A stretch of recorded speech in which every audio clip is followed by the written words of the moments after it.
to welcome everyone to today's UUCD forum. It's on Eco3's Duluth Citizens Climate Action Plan with Lora Wedge, a community leader and educator, and Melissa Hoang, who works as the community impact holder at E3. Lora and Melissa are going to take an in-depth view of Duluth Citizens Climate Action Plan and focus on the four main sectors: agricultural, energy, transportation, and building sectors, and highlight how each of us as community members can be engaged in this process. So with that, I will pass it to Lora and Melissa, and thank you all for being here. Thanks, Brett. Good morning, everyone. I'm Lora Wedge, as Brett said. And Melissa, do you want to say hello? Morning, everybody. I'm Melissa Hoang with Eco3. Well, let me share my screen and we will start talking about the Climate Action Plan. I can get my thing going.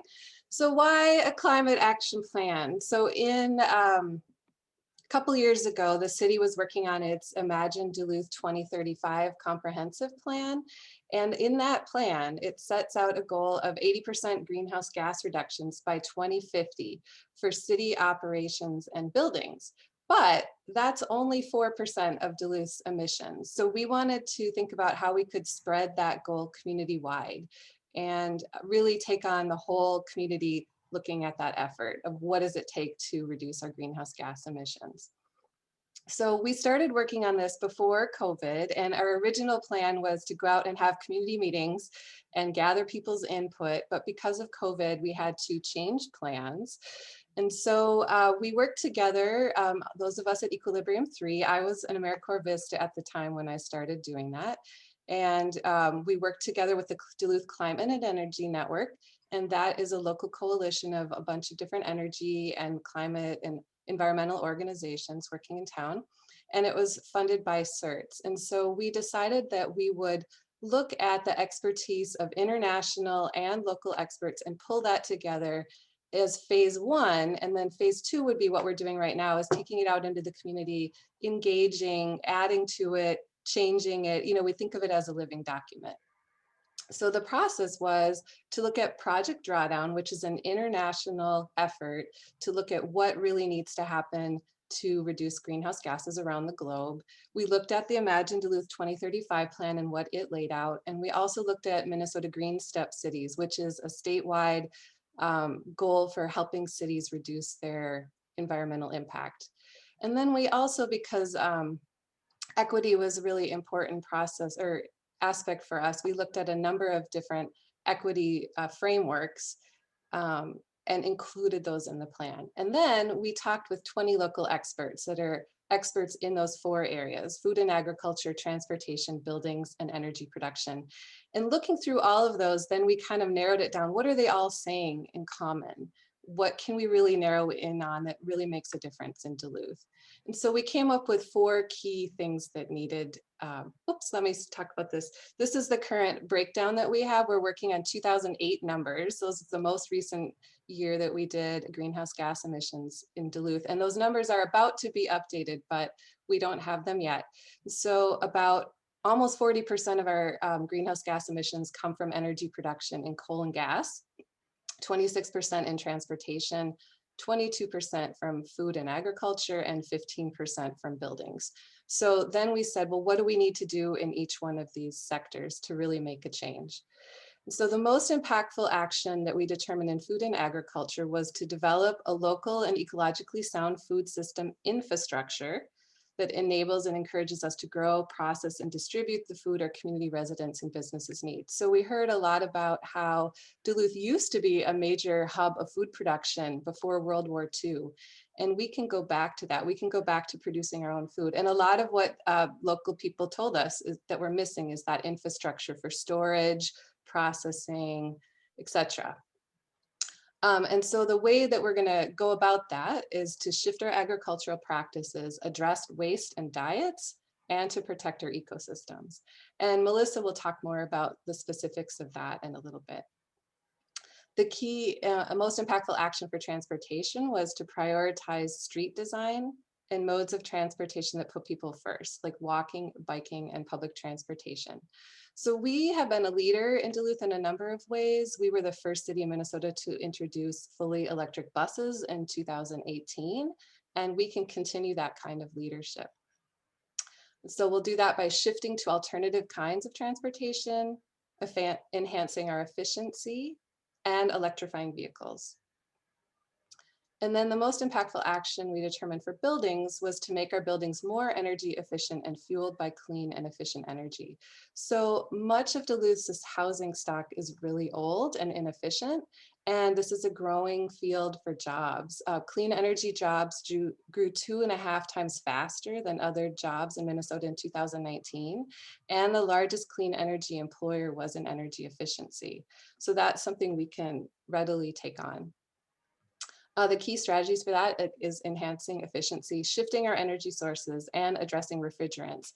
As Duluth gets warmer, there's more and more people taking on air conditioning and thinking about what that looks like before it spreads, basically. And then the most impactful action for energy production is to move our electricity production to renewables and support the development of community-owned, locally produced clean energy. So as I said, right now, 30% of our emissions are coming from coal and gas. So shifting away from that into other options is going to be where we have our most impact. And the key strategies is shifting the way we produce energy, enhancing efficiency, again, back to buildings and the system and the grid, and then also improving that grid. So as I said before, it's also really important to just acknowledge that all of our systems that we have in place right now have contributed to racial, economic, and other injustices. And when we take on each of these sectors, we need to take that into account and make sure that equity and justice are included in the way we're making our choices. And just to acknowledge that low-income families and communities of color get hit the hardest by those kinds of pollution. And Melissa will talk more about some specifics about that in a minute also. All right, I'm going to turn it over to Melissa. Great, thank you so much, Laura. Perfect. So about the plan itself. So the plan can be accessed online. It's just on Equilibrium 3's website, equilibrium3.org/Duluth Climate Action. It's essentially a website hosted on Eco3's website. So very user-friendly with navigation.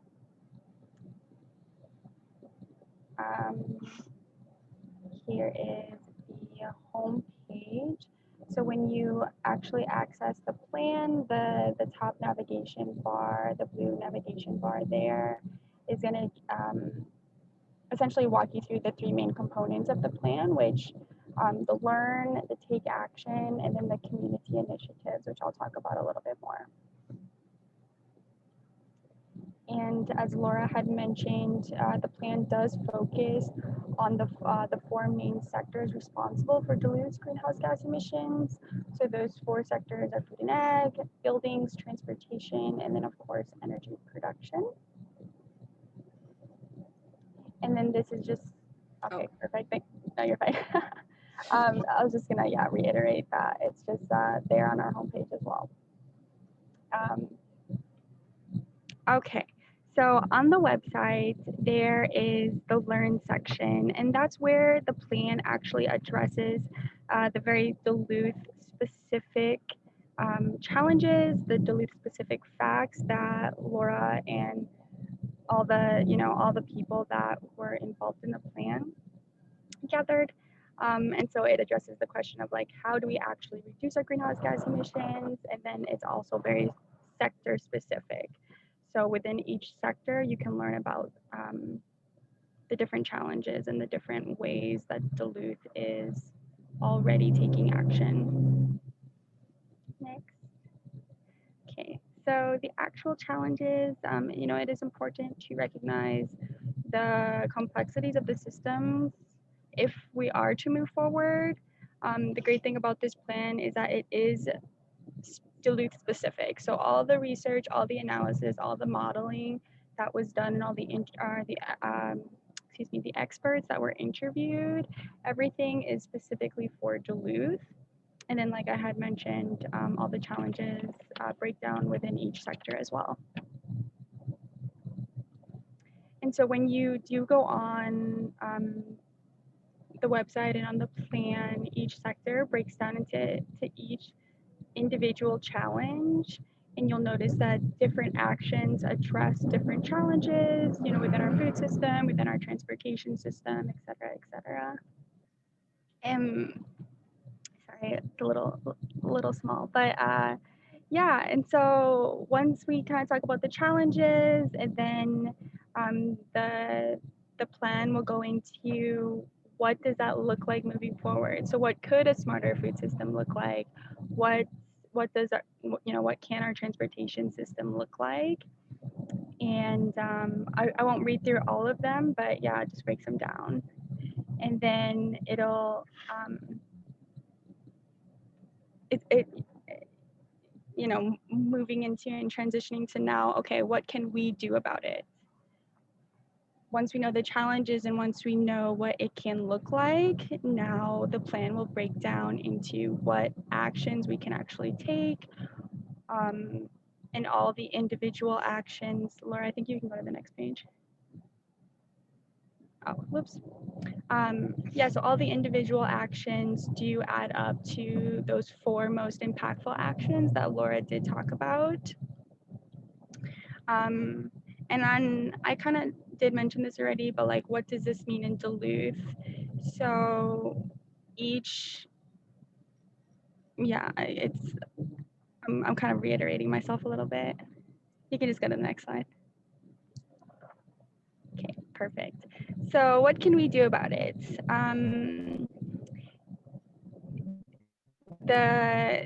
The plan, a huge portion of the plan is that it breaks down into 4 sectors, and each sector has specific actions that emphasize Duluth's government, institutions, businesses, and residents.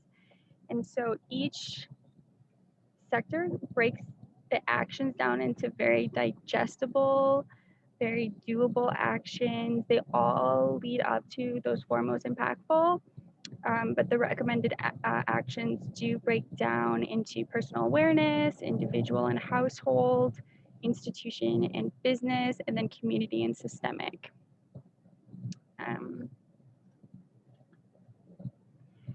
And each action page per sector does have the featured actions, and these are,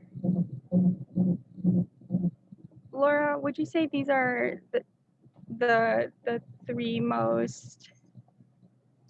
No, they're just intended to highlight some and put where a place where new ones could come in, or just shift around so people notice different ones over time. Perfect, thank you.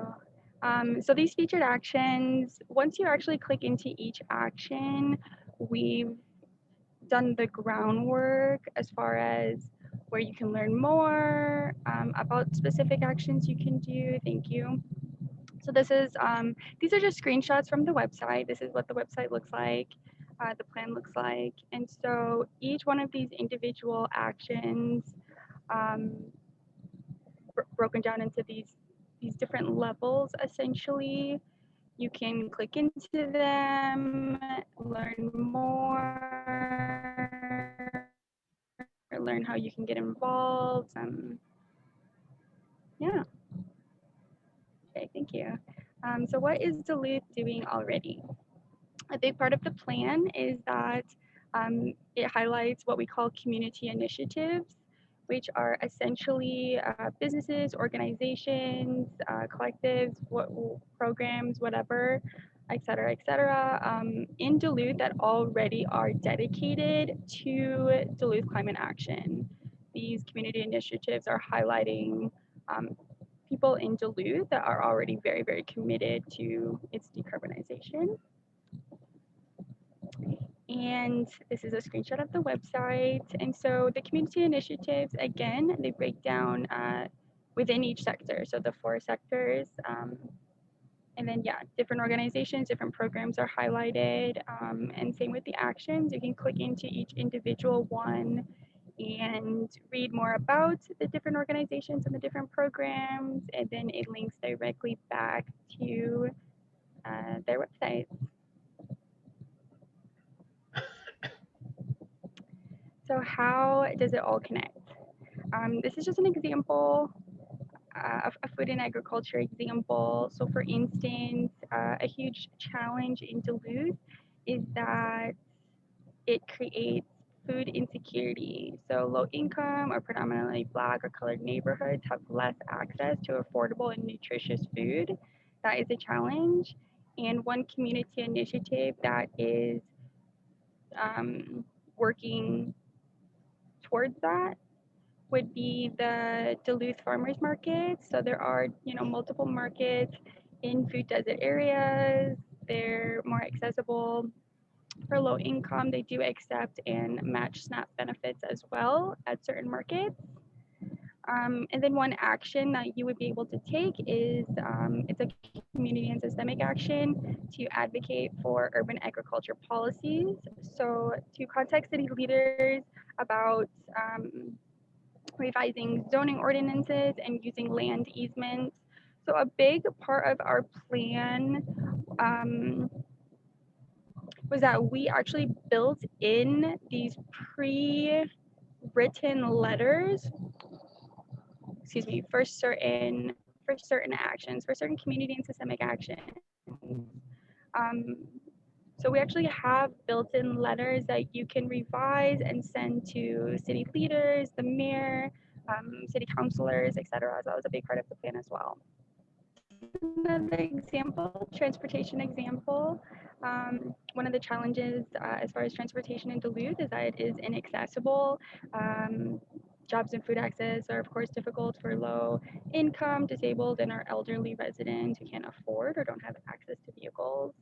And one community initiative in Duluth that, again, actively working towards that is, of course, the Duluth Transit Authority. They do fixed route and then paratransit services, as well as increasing accessibility by providing the free U-Pass for area students.